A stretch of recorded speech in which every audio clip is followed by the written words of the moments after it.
Ouvintes da 95 FM, do Panorama 95. Bom dia a todos os nossos internautas, uma satisfação. Mais uma terça-feira estarmos aqui falando sobre temas relacionados à saúde das pessoas idosas, longevidade saudável. É sempre um prazer estar por aqui. E você pode interagir conosco, 99205-3030, 99205-3030. Manda para cá sua pergunta que o Dr. Belísio responde. Dr. Belísio, como é que o idoso ele pode se movimentar? De que maneira? Quais são as alternativas que a gente pode trabalhar isso com a pessoa idosa? Primeiro, ele entender, Geraldo, a necessidade de se movimentar. Por que é que eu tenho que me movimentar, né? A gente sabe que com a idade as pessoas confundem muito o que é velhice, o que é idade com sintomas, com sinais, com doenças. Por exemplo, eles acham que ter fraqueza, ser mais cansado é da idade. E na verdade isso gera uma cascata de eventos que levam a eles a terem problemas de mobilidade, problemas de dores, problemas com a memória, enfim. Então, eles entenderem que quanto mais eles se movimentarem, mais saúde eles terão. Mais independentes eles serão, menos quedas eles sofrerão, menos problemas cardiovasculares eles terão, como hipertensão, como infarto, AVC, melhor é tratada o diabetes. Então, movimentar-se, sair desse sedentarismo, independente da idade, é fundamental. Precisa-se tirar essa história de que idoso é cansado, não tem que ficar mais sentado, mais deitado. Pelo contrário, quanto mais movimento, mais independência, quanto mais músculo, mais vida, e quanto mais sedentarismo. Idoso quieto, parado, é idoso ou adoentado, ou que envelhece mais rápido, fica dependente mais rápido, cai mais, e ele tende a ficar mais em risco de adoecimento por diversas patologias.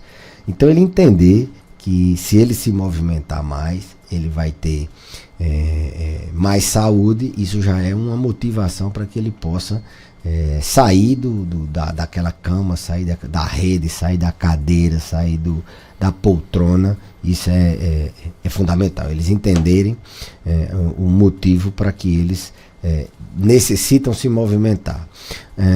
A gente sabe que existem algumas limitações. A primeira delas é essa que eu já falei, da idade, mas outras limitações fazem com que eles não se movimentem bem, e é aí onde a gente tem que atuar. É aí que a geriatria ela entra, identificando as diversas causas desse idoso não estar se movimentando. É por uma dor?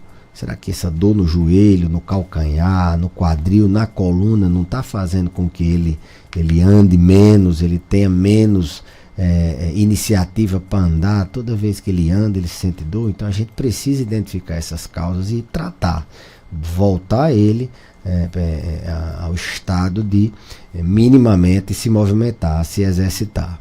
Será que esse idoso não está cansado, não pela idade, mas um cansaço por alguma doença no pulmão? Ele fumou muito, ou ele tem asma, ou ele tem alguma doença cardíaca que faz com que ele sinta cansaço, e essa doença não está bem controlada? Isso limita. A pessoa cansada, a pessoa não quer se movimentar. É um problema no equilíbrio? Será que ele não está tendo alguma causa de desequilíbrio, seja ela por uma doença no labirinto, famosas labirintopatias, seja era por um desequilíbrio qualquer, seja isso por algum medicamento que ele esteja tomando? Então a gente tem que identificar mais ou menos, ou mesmo o próprio descondicionamento. Quem nunca viu um idoso, por exemplo, não, ele teve uma dor no joelho, parou, ele dava uma caminhada todo dia, parou de caminhar, ficou mais sentado, mais parado, a dor no joelho nunca mais deixou de aparecer. Apareceu também dor na coluna, dor na cabeça, e aí uma cascata de eventos adversos que vão culminar, vão terminar na dependência total do paciente. Por exemplo, quem nunca viu, o idoso teve uma gripe, uma virose dessas das moscas que as pessoas chamam nesse período de chuvas, Ele adoeceu, teve uma diarreia ali uma semana, vomitou, teve uma gripe, e aí ele ficou mais debilitado e esse paciente se movimentou menos e aí ele piora mais ainda a mobilidade dele. Se a gente não tiver a iniciativa de colocar esse paciente para minimamente se movimentar, reabilitar a movimentação dele antes, esse idoso tende a ficar mais parado, tende a ficar mais sem movimento, mais sedentário, né? Achei interessante quando o senhor fala aí, se a gente não tiver iniciativa, a iniciativa necessariamente deve partir dos familiares, do cuidador, para colocar ele para se movimentar? Eu acho que assim, dada a avaliação das causas, o médico ele identifica e trata as causas, deixa ele em plena condição. Ele tem que entender, se convencer que precisa se movimentar, tá com a saúde em dia, sem dor, sem cansaço, sem desequilíbrio. A família tem que ajudar no sentido de, por exemplo, não deixar ele à vontade demais, assim vamos dizer. A família tem que tentar criar uma rotina de estimular ativamente. Vamos lá, eu lhe ajudo a levantar, vamos dar uma volta aqui na cozinha. Criar alternativas idosos que têm essa pouca mobilidade pelo ócio, porque não tem assim, atividades, uma rotina de obrigações mínimas, ele não tem esse sentido, não tem. Então, a família ativamente colocar ele sendo um idoso da zona rural, botar para varrer o terreiro, dentro de casa se movimentar, limpando a casa, fazendo atividades domésticas, seja uma caminhada no próprio quintal da casa, seja uma caminhada na calçada, dentro de casa também, ele andar mais, contar o número de passos. Hoje em dia a gente tem a tecnologia que nos facilita esses relógios smartwatch, eles facilitam o número de passos que a gente dá, isso a gente tem como monitorar o nosso parente. Então a família ela tem o papel fundamental de incentivar, de ajudar. Tem idosos que não conseguem se levantar, por exemplo, só levantar ele, dar uns passinhos, já ajuda bastante. Se é um idoso mais independente, caminhar com ele, fazer os exercícios, alongamentos, algum exercício que seja orientado, que não pode ficar parado. E a família, o cuidador, o paciente, o profissional que cuida tem papéis importantíssimos nessa retirada, de colocar esse carro para pegar, de colocar, tirar, dar um tranco nele, ligar a chave para que ele possa sair do fundo de rede, né? Como dizem os mais antigos, que idoso é fundo de rede, idoso é poltrona do vovô, é sofá, é cadeira. Se passa o dia todo sentado, deitado, ele vai naturalmente evoluir com a perda da mobilidade. Mas eu não sei se é normal, né? Que a gente costuma dizer, é normal por causa da idade. Talvez não seja normal, mas é muito comum que o idoso não aceite essa forma de mobilidade, de querer andar, de querer sair. Ele por natureza, ele quer ficar mesmo ali no sofá, ou na cama, ou na cadeira. Olha, Geraldo, isso é bem relativo, né? Bem relativo. Mas esses anos aí, mais de 15 anos de consultório de geriatria, a gente observa alguns perfis, né? Não tem assim, um dado da literatura que possa dizer que eles são mais resistentes.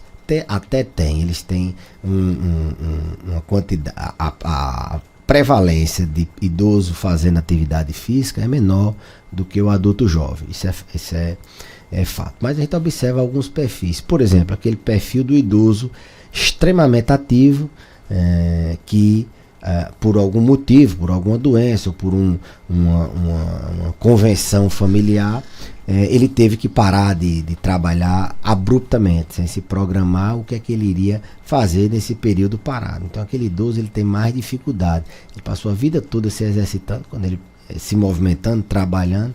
Quando ele para, ele se acostuma a ficar parado. Para ele, só tem sentido se movimentar se for para trabalhar, se for alguma coisa na cabeça dele útil. É aí que entra dizer a ele a importância de se movimentar, de mostrar para ele a questão de manter a saúde, manter os músculos, assim. Então tem esse perfil que tem mais dificuldade.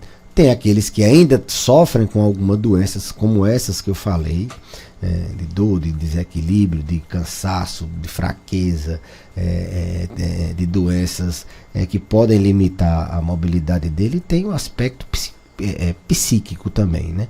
Idosos que têm falta de prazer, a gente chama isso de anedonia, a gente chama isso de falta de volia, de vontade, pouca iniciativa para fazer, eles podem ter por trás um quadro depressivo mesmo, que sem chorar, mas ele não tem mais vontade de fazer isso, ele não quer fazer nada, tudo que a gente propõe ele não quer fazer.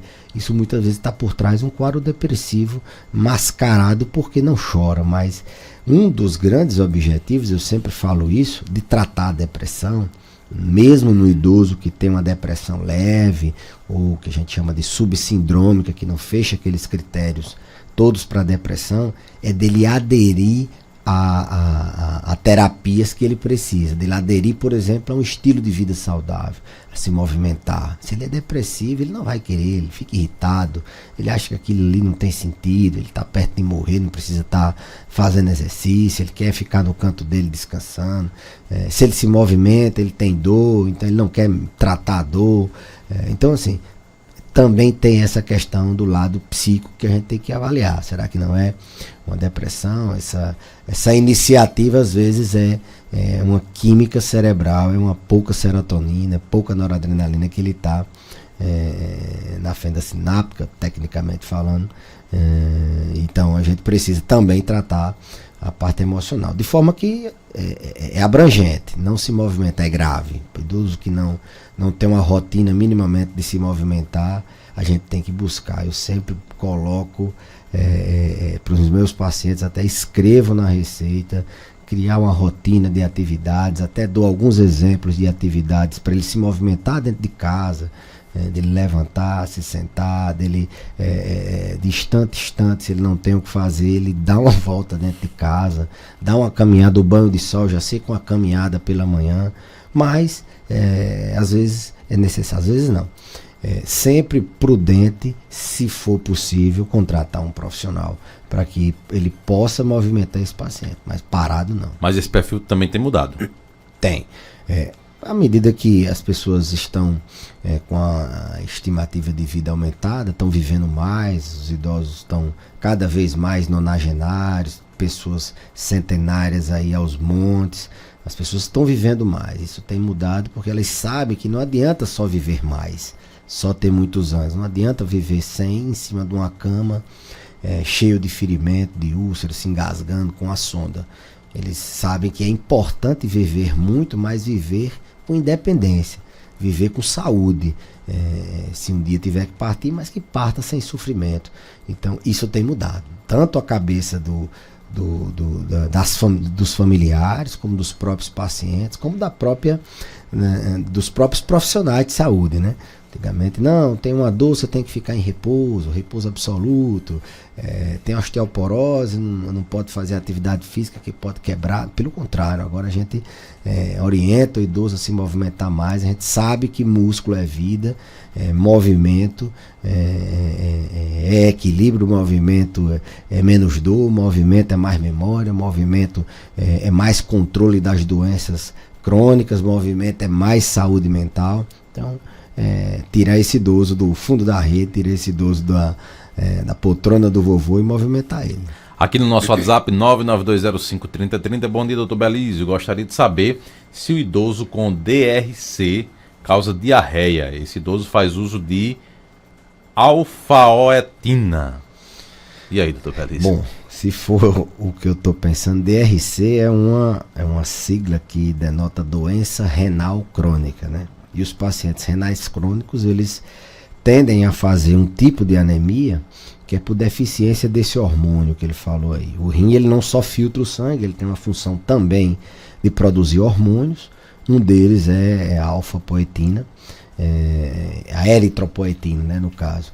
E esse hormônio, ele faz com que o ferro que a gente tem, ele se transforme, assim vamos dizer, em sangue, né? Ele conjuga para formar, ele ajuda na conjugação do ferro com a hemácia para formar do ferro para formar a hemácia. Então, os pacientes que têm doença renal crônica, e anemia fazendo uso de eritropoetina, eu acho que é isso que ela está dizendo. Ela está perguntando se tem uma tendência a ter mais diarreia.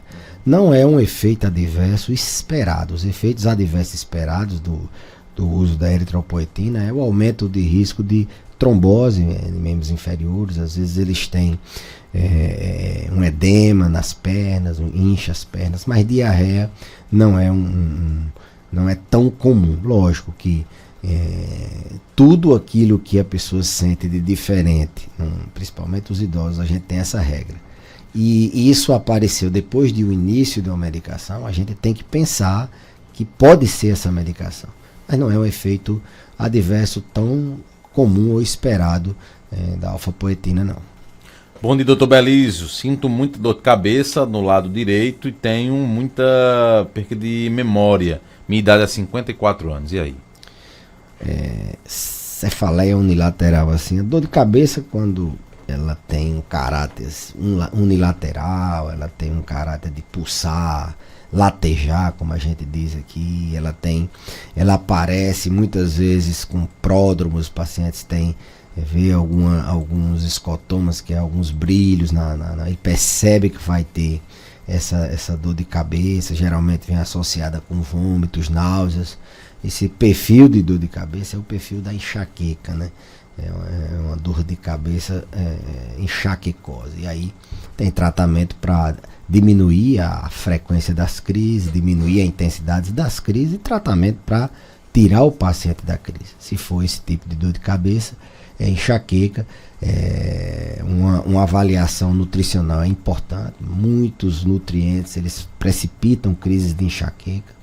Estresse precipita, noite mal dormida precipita, álcool precipita, e vários outros fatores gatilhos têm que ser retirados. Você fala enxaquecosa, ela é um drama. Adulto jovem sofre muito com isso. Causa importante de absenteísmo, falta ao trabalho, de pouca produtividade. Então pode ser isso. Mas a maioria das dores de cabeça, elas são do tipo cefaleia tensional, que a gente chama. É a dor de cabeça comum, que é a cabeça toda. Ela não tem esse caráter de ser só de um lado, de pulsar, de dar pródromos, de piorar com a luz, de piorar com o som, com o cheiro, de ter fatores gatilhos. Essa dor de cabeça, essa cefaleia tensional, ela tem várias causas, né? Desde causas assim, físicas, tensão muscular no trapézio, no pescoço, artrose no pescoço, doenças da mente, limiar de dor menor, fibromialgia. É um tipo de enxaqueca, aquela enxaqueca que você tem quando você está muito preocupado, quando você não dormiu bem, aquela dor de cabeça do cotidiano, cefaleia tensional. Ambas são benignas, assim. Lógico que tem dor de cabeça que pode ser uma doença mais grave, né? Mas, por exemplo, uma dor de cabeça mais grave por um AVC hemorrágico, uma dor de cabeça de intensidade fortíssima, o paciente desmaia, né? Aquela dor de cabeça que geralmente é em mulheres nessa 40, 50 anos, e leva o pronto-socorro. O paciente não tem várias vezes, não. Ele tem uma que ele não aguenta, que desmaia, vai pronto-socorro. Quando chega lá, às vezes é um AVC hemorrágico. É mais raro, muito mais raro. Tumor também é muito raro. Mas paciente que tem dor de cabeça é uma coisa que tira sua concentração, né? Então, se é uma diária, uma coisa que atrapalha a concentração, isso tem que ser visto, até porque falta de atenção, falta de concentração é falta de sedimentação de memórias. Você, quando não está atento e concentrado, você não consegue se lembrar das coisas, você tem naturalmente esquecimento. Então, assim, eu fiz uma explanação, teria que ter muitos outros dados para eu poder falar mais alguma coisa, mas via de regra, as pessoas que sofrem com dor de cabeça tem que ver esse perfil, se é de um lado, se tem tipo enxaquecose, se é tensional, se é uma dor de cabeça com características outras, por exemplo, uma dor de cabeça, na hora que dá dor de cabeça tem um sintoma neurológico, isso tem que ser avaliado aos poucos, mas o esquecimento, ele está bem relacionado com dor também. Doutor Belísio, muito obrigado pela participação e até a próxima semana. Eu que agradeço, Geraldo, até a próxima semana. Queria deixar aqui um abraço para toda nação rubro-negra aí, que passamos do Vasco no final de semana. Ontem nós passamos também. E vamos pegar o Fluminense aí, vamos pegar um osso duro de roer na final. Palmeiras está de parabéns, né? Passaram do São Paulo. São Paulo ficou meio frustrado, parece, né? A turma do São Paulo, que achava que ia se classificar pelo histórico, né, de classificação, mas parece que deu errado. Mandar um abraço pro meu amigo Genilson, tá?